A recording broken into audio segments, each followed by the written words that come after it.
Le secrétaire d'État américain Antony Blinken a demandé lundi au Hamas d'accepter une proposition de trêve liée à une libération d'otages qu'il estime extraordinairement généreuse. Cette offre de trêve survient alors que le Premier ministre Netanyahou veut toujours lancer une offensive contre Rafah, dans le sud de la bande de Gaza. Il dit que c'est le dernier bastion du Hamas. La communauté internationale redoute cependant des impacts humanitaires de l'attaque, alors qu'1,5 million de Palestiniens auraient trouvé refuge dans cette ville.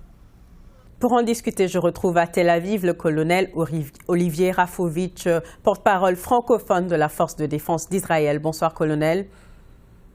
Bonsoir madame et merci beaucoup de m'inviter dans votre émission. Merci à vous. Alors, allez-vous lancer cette opération à Rafah dans les prochains jours, même si le président Biden vous demande de ne pas le faire? Alors nous parlons, comme vous le savez, les préparatifs ont été mis en place, mais la décision n'est pas là. Tant qu'il n'y a pas la directive de l'échelon politique, Tsahal ne lance aucune opération et ne fait aucune action tant que la décision n'est pas arrivée de l'échelon politique. Et alors nous parlons, la décision n'est pas arrivée.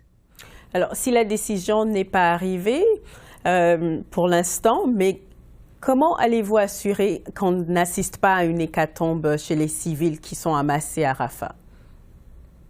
Encore une fois, je ne vais pas parler d'une chose qui n'arrive pas et qui n'est pas encore arrivée, puisque, comme je vous l'ai dit, la décision n'est pas arrivée au niveau d'une action contre le Hamas dans la région de Rafah, mais il est clair que si une telle action doit avoir lieu, elle doit prendre en considération de manière cruciale et centrale l'évacuation des populations civiles palestiniennes pour qu'elles ne soient pas prises dans les combats.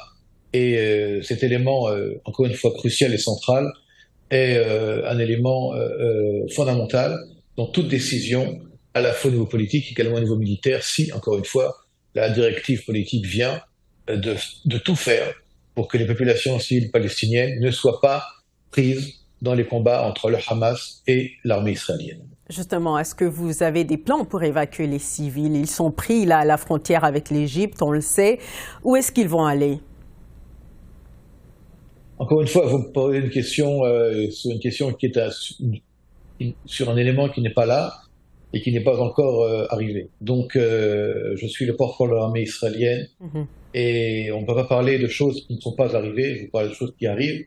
Encore une fois, nous ne ferons aucune action militaire contre le Hamas sans qu'il y ait les préparatifs adéquats pour que la population palestinienne, qui est importante en nombre dans le sud de Gaza, dans la région de Rafah, soit protégée. Il faut protéger la population palestinienne. La guerre n'est pas contre les Palestiniens, elle est contre le Hamas, même si le Hamas, depuis le départ, cherche à tout prix et de toutes les manières possibles à faire que la population palestinienne à Gaza est utilisée comme bouclier humain et elle s'en sert malheureusement à chaque fois que le Hamas fait la guerre à Israël. Justement, parlons davantage du Hamas. Monsieur Netanyahou considère Rafah comme le dernier bastion du Hamas.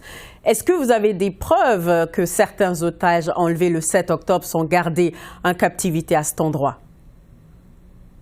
Nous avons des preuves puisqu'il y a plus d'un mois, nous avons opéré par une opération de sauvetage extrêmement, je dirais, audacieuse. Nous avons sauvé 2 otages israéliens vivants aux mains du Hamas qui étaient dans la région de Rafah et qui ont été ramenés en Israël sains et saufs. Et ceci est la preuve que malheureusement des otages sont et ont été cachés et amenés dans Rafah. Qu'est-ce que vous allez faire pour ne pas les mettre à risque là, s'il devait y avoir ou s'il y a une attaque contre Rafah? Encore une fois, je vous le répète avec tout le respect que j'ai pour votre chaîne et votre média et vous-même, il n'y a pas ici de possibilité de parler de si tant que les directives et les ordres ne sont pas arrivés de l'échelon politique, ce qui n'est pas le cas alors nous parlons. Tsahal doit être prêt à toute éventualité, à tout développement, ce qui inclut également la protection des populations civiles palestiniennes au cas où il y a une action à Rafah, mais alors nous parlons, il n'y a pas d'action de Tsahal dans Rafah. Bon. Sur l'aide aux civils palestiniens maintenant, les États-Unis et des alliés commence la construction d'un port artificiel pour acheminer de l'aide à Gaza, frappé par un désastre humanitaire, on le sait, mais ça ne pourra pas se substituer à des convois terrestres comme selon la Maison-Blanche. Est-ce qu'Israël va laisser entrer davantage d'aide humanitaire par voie terrestre? La réponse est oui. Officiellement, et je vous le dis de manière la plus claire possible. Les camions rentrent de plus en plus nombreux. Nous avons ouvert 2 points nouveaux dans le nord de la bande de Gaza pour accélérer et rendre cette aide humanitaire plus efficace. Il y a également des éléments de coordination, on va dire des centres de coordination avec des ONG, avec l'armée israélienne, le ministère de la Défense israélien. Donc cette aide humanitaire non seulement rentre dans la bande de Gaza, mais également soit distribuée comme il le faut aux habitants de la bande de Gaza. Il y a effectivement cette construction avec l'armée américaine, CENTCOM, cette jetée maritime provisoire qui va assurer, en plus des camions, un autre élément, un autre vecteur d'arrivage de marchandises, de ressources par voie maritime.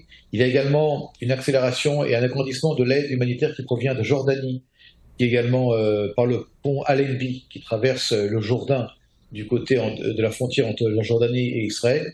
Il a aussi fait qu'il y a plus de camions qui rentrent. Donc à l'heure où nous parlons, il y a beaucoup plus de camions, l'aide humanitaire rentre en plus grand nombre et nous voulons absolument que cette aide humanitaire soit de plus en plus importante pour qu'il n'y ait pas de crise humanitaire, même si c'est la volonté du Hamas, il y a une crise humanitaire dans la bande de Gaza.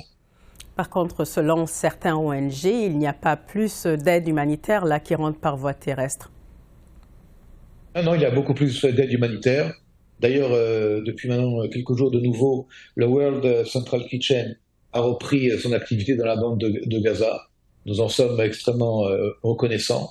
De nombreuses ONG participent à cette entrée de camions et nous sommes plus qu'intéressés à ce que l'aide humanitaire grandisse et s'accroisse en provenant du sud, en provenant du nord, en provenant de la voie maritime. Il y a également l'ouverture, l'entrée par voie maritime, pas seulement de cette jetée provisoire américaine, mais également du port d'Ashdod, qui lui aussi fait partie d'un nouveau vecteur pour l'entrée d'aide humanitaire provenant de navires qui peuvent accoster dans le port d'Ashdod, donc en territoire israélien, et ensuite acheminer des convois humanitaires dans la bande de Gaza, vers le nord d'ailleurs. En terminant, la dernière fois que vous étiez à notre émission, c'était il y avait quelques mois, vous disiez qu'un cessez-le-feu serait le jeu de Hamas. Le Canada et les États-Unis réclament maintenant ce cessez-le-feu. Le secrétaire Blinken, on l'a entendu ce matin dire que le Hamas a accepté une proposition qu'il dit extraordinairement généreuse. Est-ce que c'est le moment d'opter pour un cessez-le-feu selon vous? Je vais vous dire, madame, de manière très claire et aussi de manière très sérieuse. Nous avons toujours 133 otages aux mains du Hamas, dont des enfants, dont des bébés, dont des femmes. Et les otages ne sont pas encore revenus en Israël. L'État d'Israël et Tsahal veulent que les otages reviennent à la maison. Et ceci fait partie de tout développement qui va dans le sens que vous évoquez actuellement. Les otages sont la priorité absolue pour Israël et pour Tsahal. Il faut que les otages soient libérés des mains du Hamas et reviennent à la maison sans aucune condition. Colonel Olivier Rafovitch, merci beaucoup. Merci à vous et merci de m'avoir invité dans votre émission.